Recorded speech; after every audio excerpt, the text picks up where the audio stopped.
Buenos días. Para mí es un gran placer estar con ustedes como todos los sábados en el segmento Hablemos de Finanzas.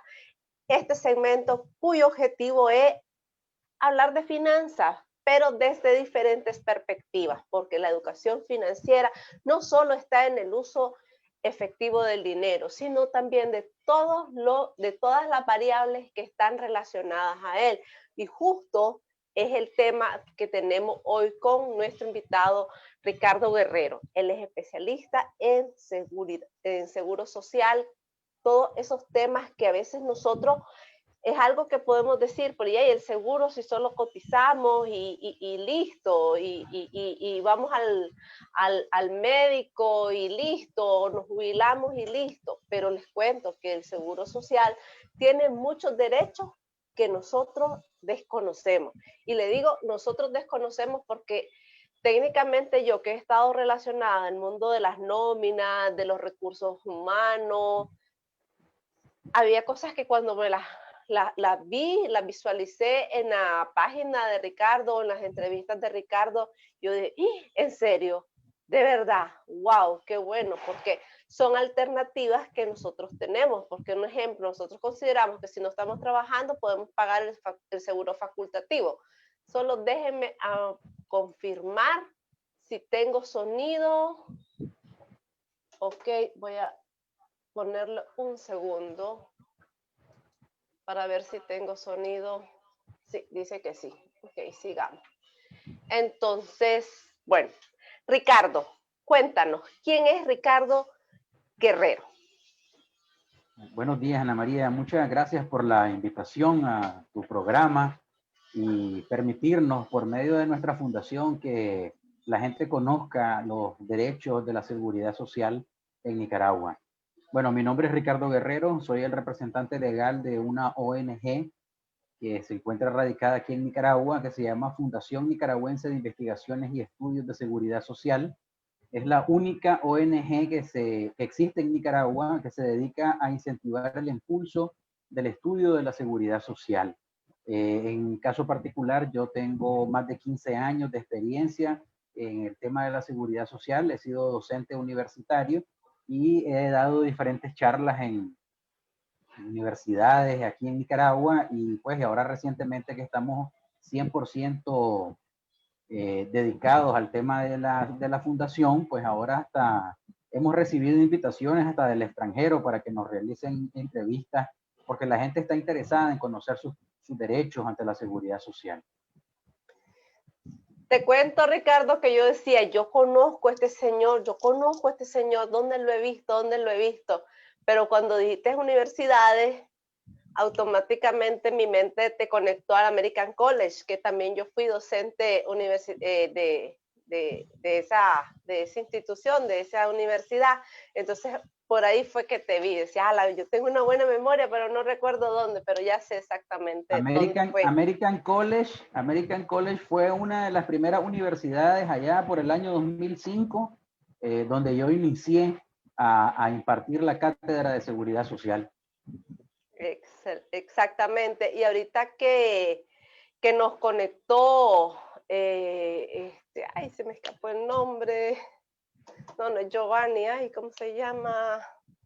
Ay, Celaya, apellido Celaya, se me escapó el nombre. Jimmy Celaya.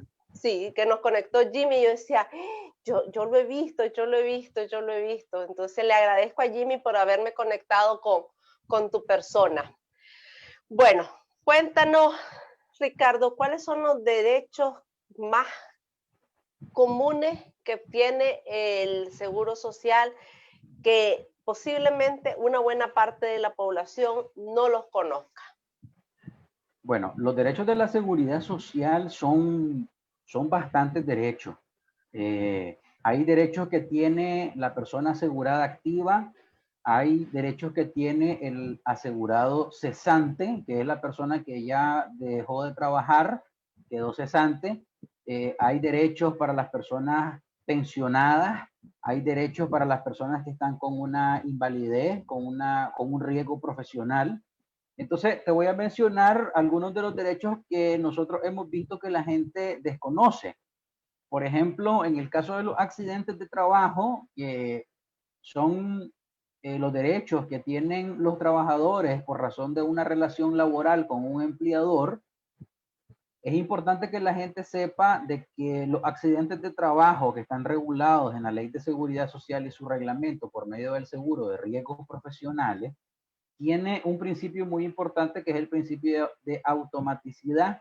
Ese principio quiere decir de que el trabajador se encuentra protegido ante un accidente de trabajo o una enfermedad profesional desde el momento en que firma el contrato de trabajo con el empleador. Hay personas que nos preguntan, pero mira, no tengo ni una sola semana cotizada. Entonces, ahí es donde se aplica el principio de automaticidad en el seguro de riesgos profesionales. Este principio de automaticidad también quiere decir de que si el trabajador sufre un accidente de trabajo o fallece, entonces la ley de seguridad social le otorga al trabajador y a su beneficiario, a su núcleo familiar, le garantiza de que el pago de su pensión o de alguna indemnización a que tenga derecho equivale al 60% del salario contractual. De tal manera que, por ejemplo, para que una persona alcance el 60% en una pensión, equivale a que haya cotizado 43 años durante toda su vida laboral. Dicho de otra forma, el trabajador, desde el momento en que firma el contrato de trabajo, está protegido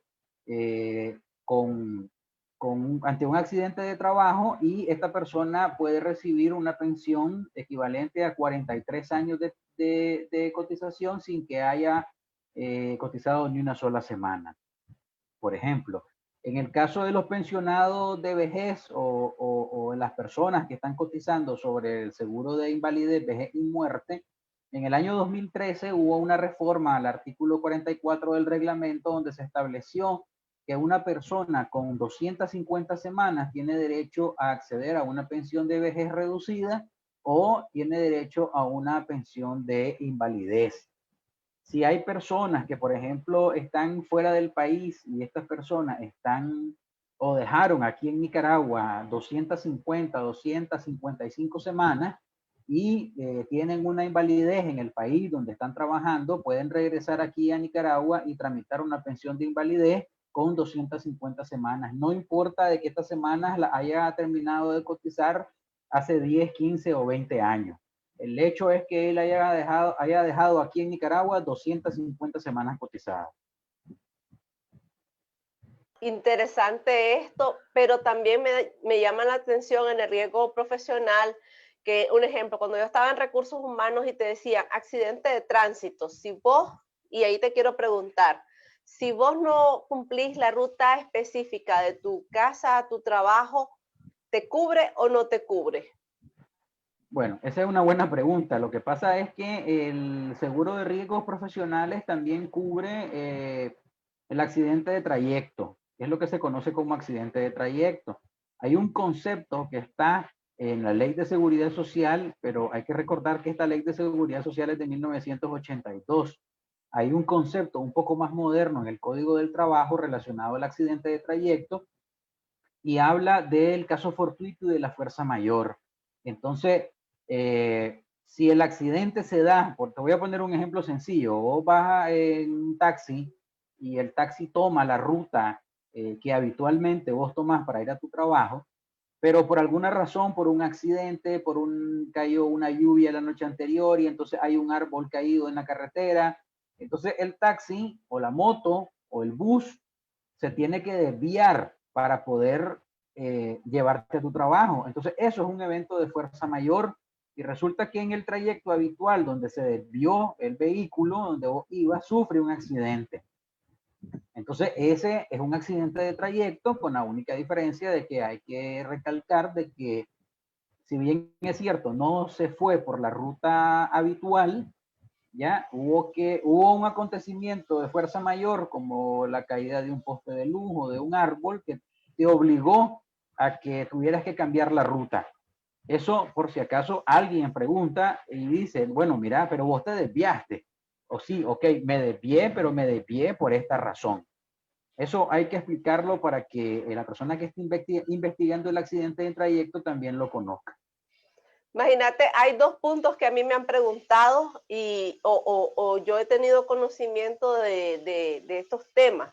Uno, el caso de la mamá o el papá que va a dejar a su hijo al colegio y posteriormente se va al trabajo. Y dos, la mamá o el papá que van a traer a su hijo a la casa de los abuelos, sea cualquiera de los dos, paterno o materno, pero vayan a traer a su hijo a la casa de sus padres, que al final de cuentas también se desvía de la ruta original. ¿Qué pasa en esos casos? No, es que a ver, ahí no se desvía, la persona no se desvía si es su trayecto habitual. Por ejemplo, si en la mañana es costumbre de que esta persona pase dejando a su hijo por donde su abuelo, todos los días, de lunes a viernes, entonces eso no es habitual, eso ya es costumbre. Y si al regreso, a la salida del trabajo, él pasa todos los días recogiendo a su hijo por la casa de su abuelo, entonces eso no es habitual, es costumbre. Entonces, si en esa costumbre de ese viaje él sufre un accidente, entonces es un accidente de trayecto. Lógicamente que esa persona, al pasar trayendo a sus hijos por donde su abuelo, se tiene que dirigir hacia su casa para que sea un accidente de trayecto. Importante esto porque la vez pasada yo estaba en un hospital donde hay un riesgo profesional y me decía, si esa persona, no un ejemplo, vive en Santa Rosa y trabaja en el aeropuerto, su ruta habitual es tomar cualquier bus que va sobre esa línea. Si esa persona automáticamente se desvía, un ejemplo, que va a la Miguel Gutiérrez, ya eso pierde, me dice, porque lo que él tiene que hacer es irse desde Santa Rosa en línea recta hasta su trabajo, que es por el aeropuerto. Entonces, ahí esa era una pregunta, porque yo le decía, pero si todos los días hace ese giro de Sí, ir pero a traer. a ver, recordá que el ejemplo que me acabas de poner es que la persona va en un bus. Él no va Ajá, manejando el bus. Él no va manejando el exactamente. bus. O sea, que el bus se desvíe por X razón, porque hubo un accidente, porque encontró un árbol caído en el piso, porque la policía está desviando el tráfico. Eso no es culpa de la persona. Eso es culpa de perdón, culpa no, eso es porque la persona que va manejando el bus se desvió. Y entonces en ese desvío sufre un accidente el bus y la persona, el trabajador que iba para su casa, sufre un accidente. ¿Ya? Entonces, eso es debatible. O sea, que pierde el derecho, no lo pierde así por así. No lo pierde así por así. Hay que investigar el trayecto del accidente de la persona. Y si Ajá. resulta que en ese momento la persona se accidentó en el desvío que hizo la ruta o hizo el taxi, eso se debe de plasmar en el informe del accidente para que quede claro que la persona iba para su casa y que el accidente que ocurrió no fue su responsabilidad, fue responsabilidad del taxista que iba manejando o del bus. Dice Edith Maciel, nos están comentando que en una capacitación de riesgo laboral se dijo que debías de iniciar tu relación laboral e indicar cuál era tu ruta de viaje, la acostumbrada, la cual se hace por iniciativa. Entonces es como que no hay necesidad, ¿verdad? No, eso no es Sí. así, No eso no es habría así, necesidad de decir. Lo que no. pasa es que estos temas son bien, son como lo que no se dice, no se aplica. Y entonces es muy importante que dejar claro de que ruta habitual puede ser cualquiera que vos tenés acostumbrado a ir. Un ejemplo, si hoy se me ocurrió ir al súper, eso ya no es Es que, habitual, porque eso es lo que a hice ver, una vez esporádicamente. es que puede ser que la persona que acaba de hacer esa observación lo que quiera Ujú, decir es que cuando yo empiezo a trabajar en una empresa, lógicamente yo tengo que poner la dirección de mi casa. ujú. Entonces, si la empresa queda en el aeropuerto y yo vivo en la 9 de junio, la ruta, la ruta que yo voy a tomar es la ruta que me lleve lo más rápido posible a mi trabajo. ¿Ya? Y una vez ocurrido el accidente, es que se va a investigar si esa era la ruta habitual. del trabajador y que no se desvió. Eso es lo más importante, porque el accidente de trayecto dice de su casa al trabajo y del trabajo a su casa. Entonces, lo que hay que investigar no es tanto el trayecto habitual, si es que a ver si se desvió. Eso es lo más importante también. Perfecto. Ese sería uno. Y otro de ese tipo, de ese mismo rubro de accidente o de iniciación laboral que consideres vos que las personas desconocemos. Bueno, por ejemplo, existen en el caso de los riesgos profesionales 4 tipos de indemnizaciones o de pensiones que otorga la ley, y el primero es que se otorga, dependiendo del grado de incapacidad que determina la comisión de invalidez, se puede dar una indemnización dependiendo de la gravedad del accidente. Si no es muy grave, se otorga una indemnización equivalente a 60 mensualidades, o sea, 60 meses de indemnización, que son 5 años, si el grado de invalidez no alcanza más allá del 20%. Si ya alcanza más del 20%, entonces ya es una incapacidad parcial, que es una pensión. Si alcanza más del 66%, equivale a una incapacidad total, perdón. Y ya si es más del 67%, puede ser una incapacidad total o una gran incapacidad, dependiendo ¿Y del tipo cuándo de se accidente que haya considera tenido la persona. incapacidad total? Bueno, por ejemplo, una persona que pierde los 2 ojos en un accidente, una persona que pierde buena parte del brazo derecho, la persona era derecha, por ejemplo, una persona que pierde ambas piernas, por ejemplo, en un accidente, eso ya es una incapacidad total. Y otra Lógicamente que también, pregunta, ajá, disculpa. lógicamente que también se estudia el puesto de trabajo de la persona, dónde estaba trabajando, su grado de escolaridad, su grado académico, porque si dependiendo del accidente la persona puede seguir trabajando, entonces la persona debe ser reintegrada a la empresa. Y eso lamentablemente hay muchos empleadores que no les gusta. Después de que la persona pasó X cantidad de semanas de subsidio, se integra y resulta que la persona tiene que ser integrada en otro puesto de trabajo porque ya no puede ejercer su antiguo empleo. Entonces eso a los empleadores no les gusta, lamentablemente. Y un ejemplo, ¿cuántos subsidios es permitido? Porque yo vi un caso de que le dieron subsidio más tras subsidio y así tuvo como un periodo de más de 5.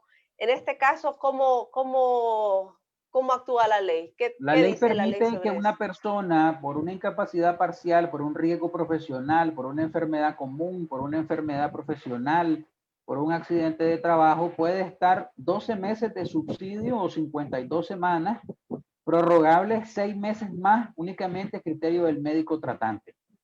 Si en el 12º subsidio el médico tratante determina de que esta persona puede recuperarse, entonces le otorga un 14º subsidio hasta un plazo máximo de 6 meses más. Sin embargo, si la gravedad del accidente desde el principio el médico determina que la persona no se va a recuperar, entonces esta persona es trasladada inmediatamente a la comisión de invalidez para que sea valorado y se determine qué tipo de incapacidad se le va a otorgar. Y en subsidio se pagan vacaciones. A ver, cuando el subsidio está, cuando una persona está de subsidio, la relación laboral está suspendida. Por consiguiente, no se acumulan vacaciones. Exactamente, ese es otro de las preguntas que te hacen los trabajadores y es muy importante dejarla clara. Dice Edith, con respecto al ejemplo anterior, que dice que su esposo la pasa dejando todos los días en su trabajo y que está fuera de la ruta del trabajo de él. Entonces, le dijeron a él que en su trabajo que si él seguía haciendo eso y sufría un accidente, no iba a ser tomado como riesgo profesional. No, a ver. A ver, fíjese bien lo que acaba de decir ahorita. Él Sí, la ahí pasa está en dejando el todo, mensaje. él la pasa dejando todos los días a ella por el trabajo. Ajá. Esa es parte de su ruta habitual. Pasarla dejando todos los días a ella. Esa es parte de la ruta habitual de él. Así que el que le dijo eso, pues lamentablemente está equivocado. ¿Ya? Si no fuera, si no la pasara dejando a ella todos los días, entonces ahí sí no es parte de su ruta habitual. Pero resulta que él la pasa trayendo, perdón, la pasa dejando todos los días de lunes a viernes. Entonces esa es parte de la ruta de él hacia su trabajo. Ok, excelente aclaración, porque te soy franca, a mí también me habían dicho eso mismo, de que si se desviaba, aunque sea media cuadra, ya lo perdí ese derecho Siempre y de cuando, riesgo profesional. siempre y cuando ese No sea desvío habitual. no sea habitual, exactamente. Pero en Exactamente. este caso, ella está diciendo de que él la pasa dejando todos los días de lunes a viernes, entonces esa es su ruta habitual.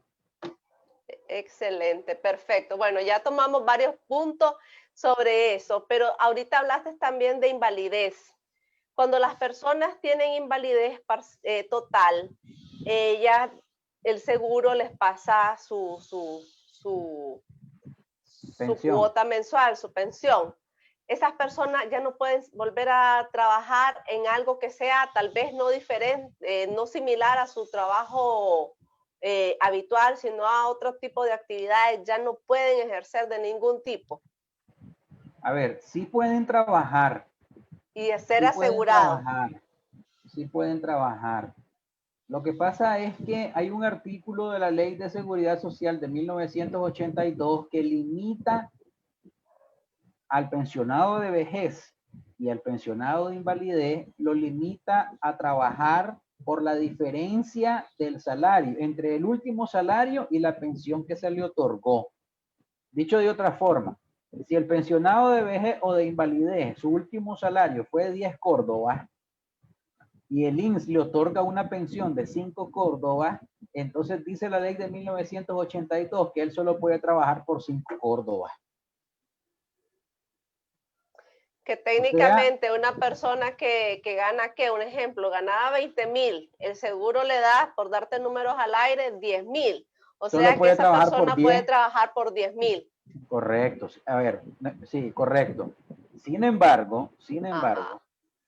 en el año 2011 se aprobó la ley 763, Ley de los Derechos de las Personas con Discapacidad. En el artículo 35 de dicha ley, si me permitís, solo te lo voy a leer rapidito.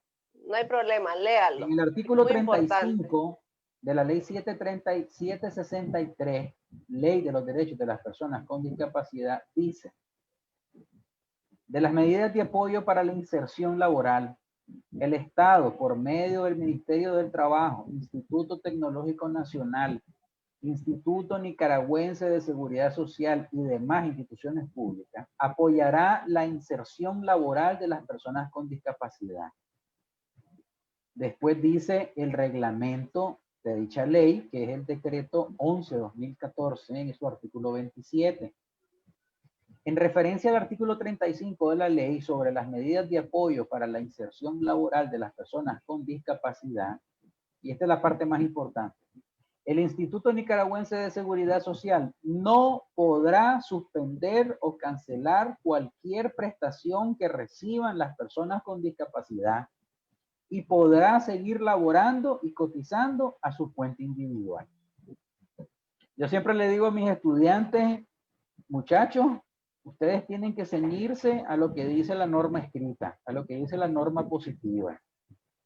Aquí esta ley del año 2014 dice que las personas con discapacidad pueden trabajar y que no les puedes tocar su pensión y que deben de seguir cotizando a su cuenta individual. Perfecto.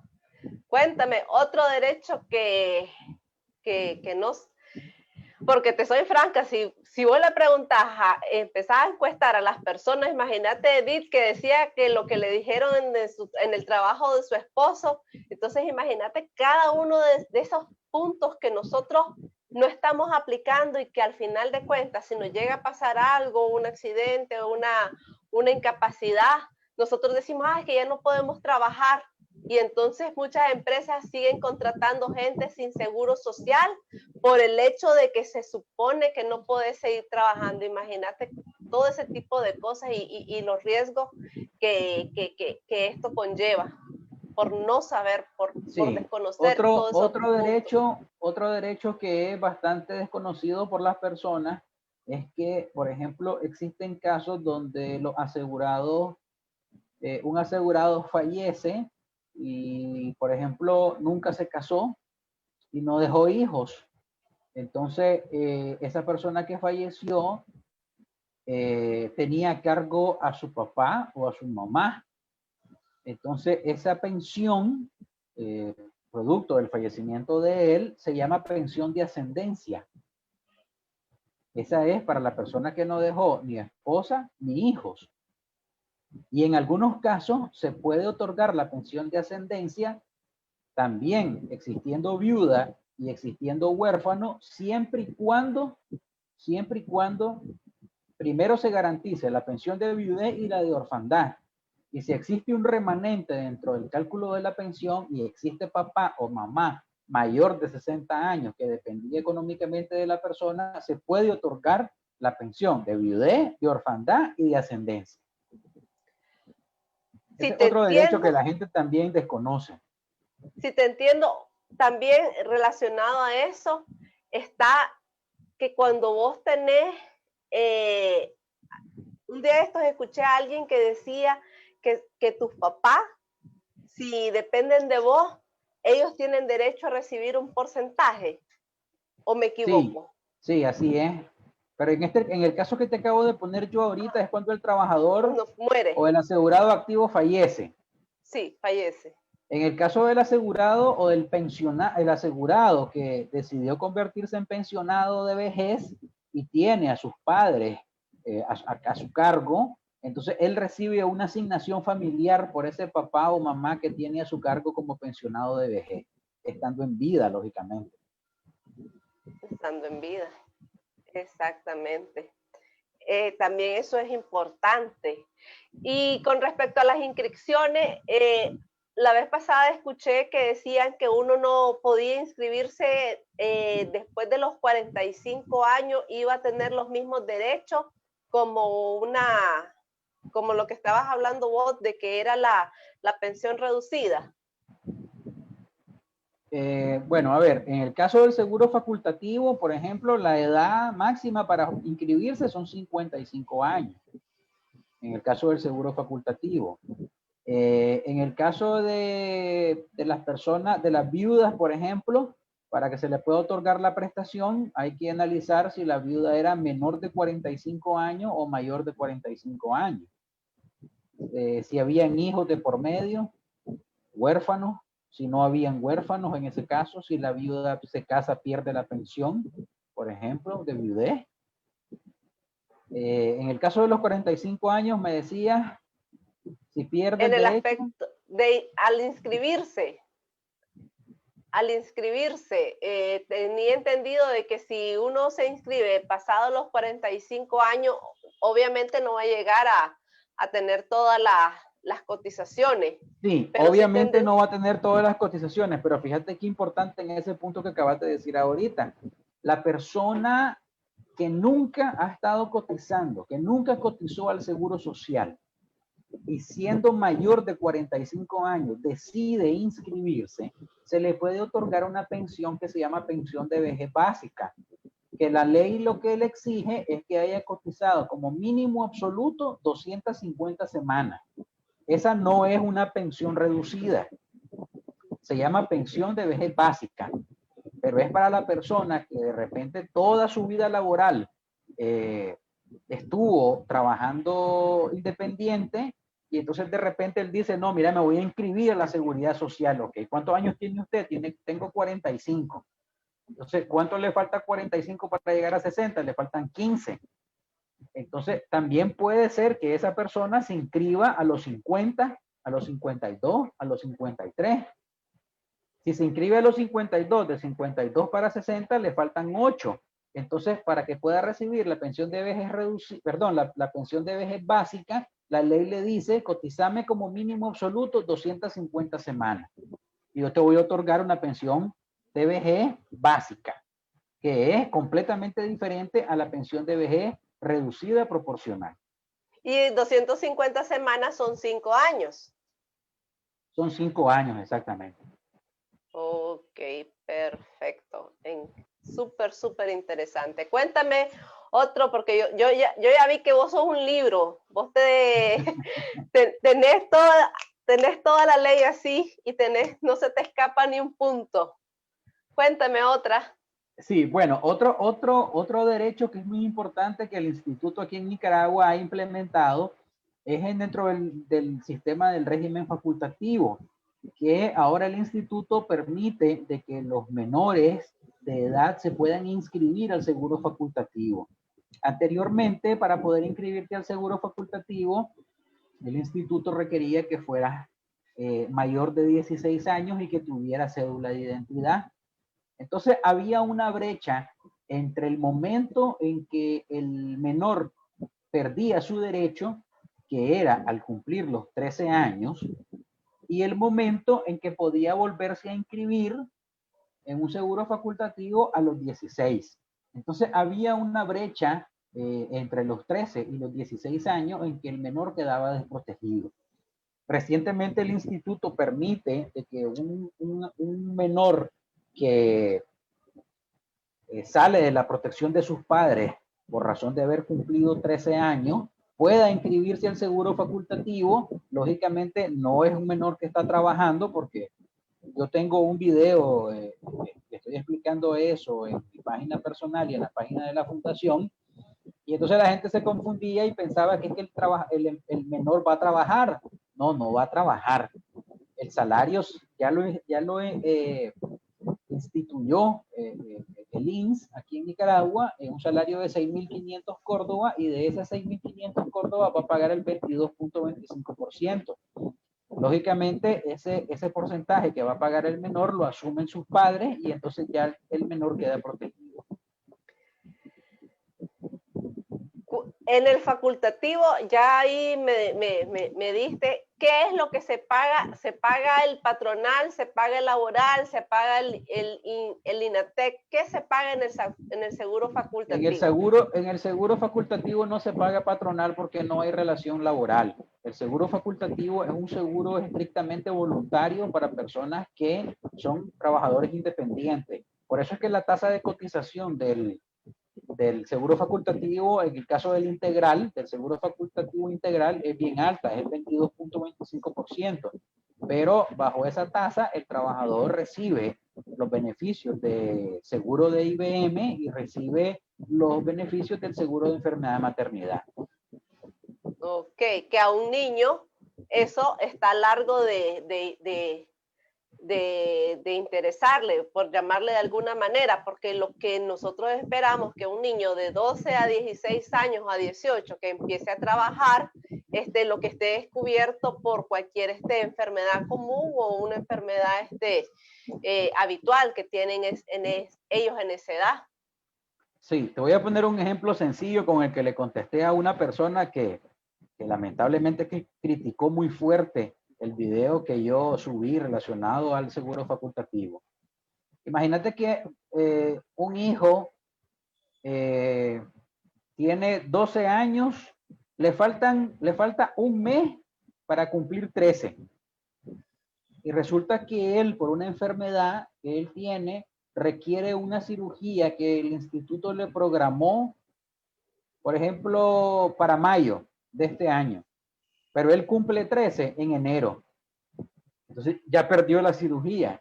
¿Por qué? Porque quedó fuera de cobertura.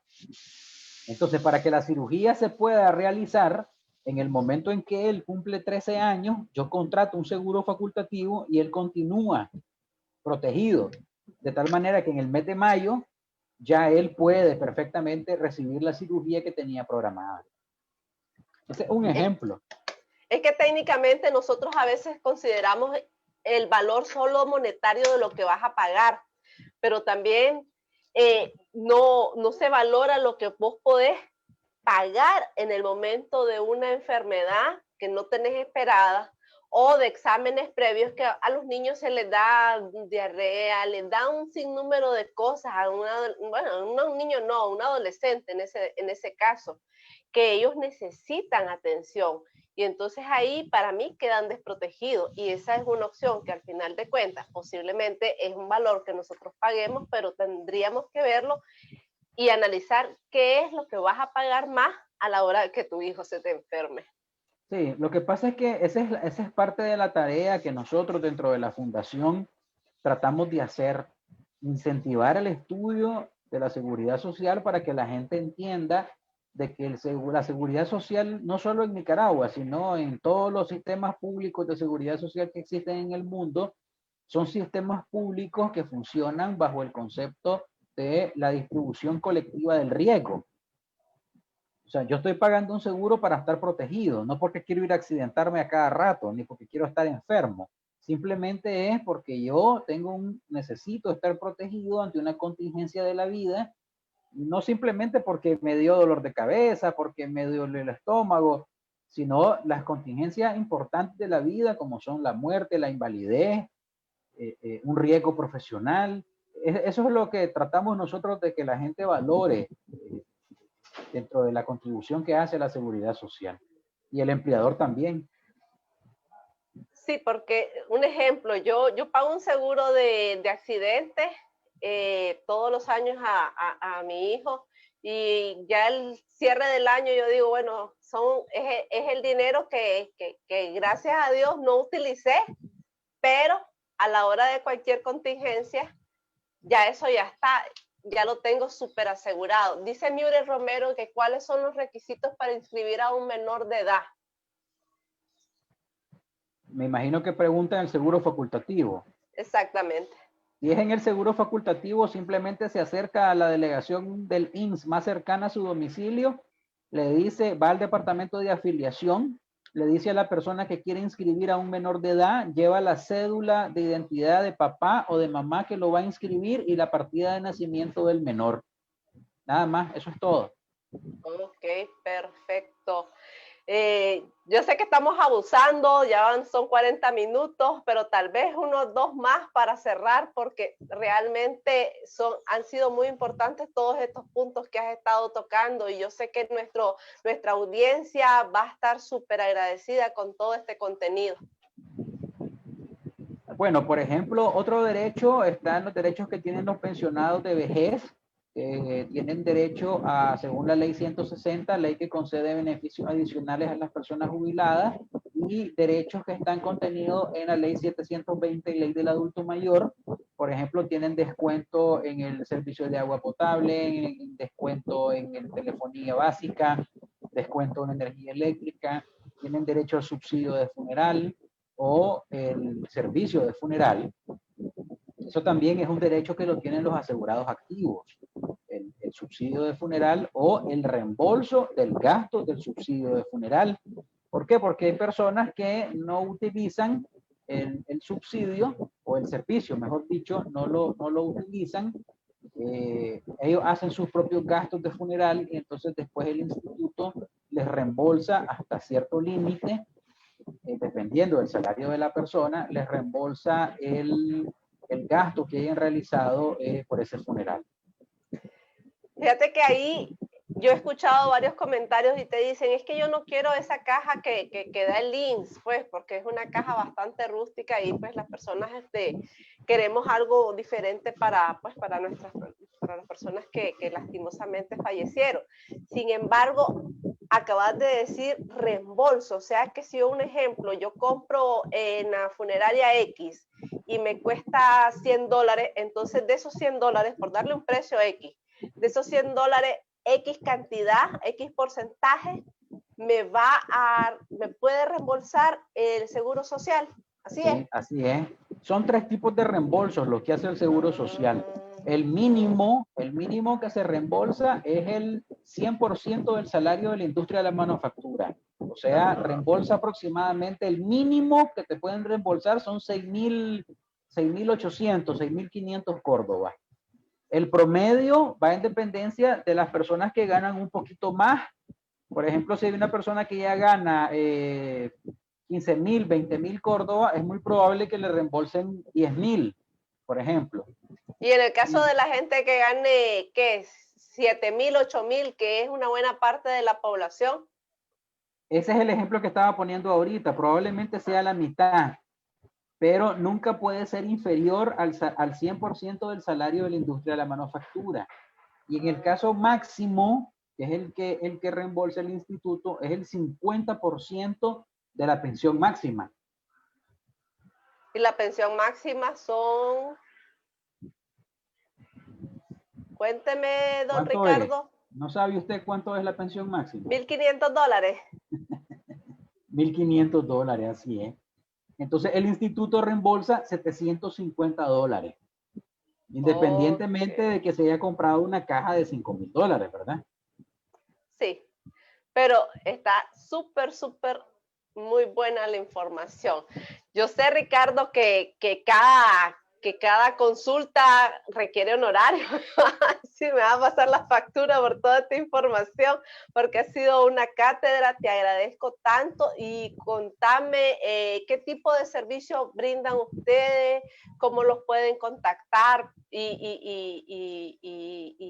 porque realmente una cosa es saber, pero ya la gente necesita la base legal, ya necesita el acompañamiento y el seguimiento, y ese me imagino que son parte de los servicios, porque yo puedo decir, $1.500, y entonces me van a preguntar, ¿y a dónde está la base legal? Entonces ahí son ustedes los especialistas. Así es. Bueno, nosotros estamos con una página en Facebook, tenemos un canal de YouTube. Ambos los pueden encontrar bajo el nombre de la Fundación Nicaragüense de Investigaciones y Estudios de Seguridad Social. Mi número de teléfono es el 87-87-43-43. Espérame, 87-87. 43-43, súper difícil. 43, sí, ya lo estoy escribiendo. Y mi correo electrónico es rguerreroalvarado@gmail.com. Guerrero. Ay, lo escribí mal. Espérame, ya lo voy a dejar bien para que cualquier duda, cualquier consulta, las personas te hagan, porque realmente estos temas, Guerrero, ok, estos temas son muy importantes porque yo siempre he dicho que el desconocimiento cobra y el desconocimiento cobra demasiado caro, así que imagínate con el último ejemplo de la caja, yo vengo y yo digo, la voy a pagar porque yo quiero una diferente, y entonces compro una de $300, posiblemente no sea el valor que me des, pero ya que me contribuyan con un ejemplo, con los 150, para mí es una ganancia. Entonces ese tipo de cosas nosotros claro, así es, la desconocemos, y el desconocer hace que uno pague más. Es por eso la importancia de la educación financiera, y como les dije al comienzo, la educación financiera no es simplemente sumar, restar los costos o los gastos que nosotros tenemos. Obviamente es una parte fundamental, pero este tipo de información que nos está brindando Ricardo es parte de la educación financiera. Así que te agradezco mucho tu tiempo, tu disponibilidad, que realmente fue a quemarropa porque Jimmy me facilitó tu número y ahí nomás contactamos, y me encantó porque hay personas que pues lastimosamente no tienen esa disponibilidad, pero mucha gente así que súper, te lo agradezco mucho, Ricardo. Muchas gracias por la oportunidad de permitirnos por medio de nuestra fundación que las personas conozcan estos temas de seguridad social, y pues para mí es un placer hablar de seguridad social. Ya son más de 15 años de estar en estos temas, y la verdad es que a mí me apasiona la seguridad social, y en mí pues ya ves cómo pasó el tiempo hablando de seguridad social, y lo más importante es que la gente conozca de estos temas. Exactamente. Sí, te comprendo porque así soy. Ay, Dios. Estoy poniendo y el Facebook me manda a otra persona, pero sí, ya la compongo y ya tu número va a estar ahí para que las personas se puedan contactar con vos. Perfecto, ahora sí, ya lo tengo listo. Gracias, y pues Yo sé que, como me dijiste un día de esto, en las próximas ediciones, así que ya sé que te puedo estar consultándote de vez en cuando para que siempre hay tantos temas. Ahorita hablamos de los derechos, pero en sí también hay otros temas que son bien importantes, como el manejo de las pensiones, saber el cálculo, porque muchas de nuestras personas, de nuestros jubilados, llegan sin saber, sin tener ese norte de cómo va a estar más ahora con el cambio, saber si las personas se pueden, un ejemplo, inscribir a los 16, a los 18 años a una empresa. Hay tantas cosas por conocer en este mundo que realmente te agradezco tu accesibilidad y te felicito por esa forma tan acuciosa que tenés para brindarte y irla desarrollando día a día. Muchas gracias, estamos a la orden. Perfecto, entonces nos queda más que agradecer a las personas que estuvieron compartiendo con nosotros, a Muriel, a Edith, a Mario y a las personas que posteriormente van a ver este contenido tanto en nuestro canal de YouTube, Ana María G, en la página de Ricardo, y también va a quedar acá grabado en Facebook. Así que para mí es un enorme placer y seguimos siempre en contacto. Y recuerden que las finanzas cada vez están más cerca de vos. Nos vemos. Gracias.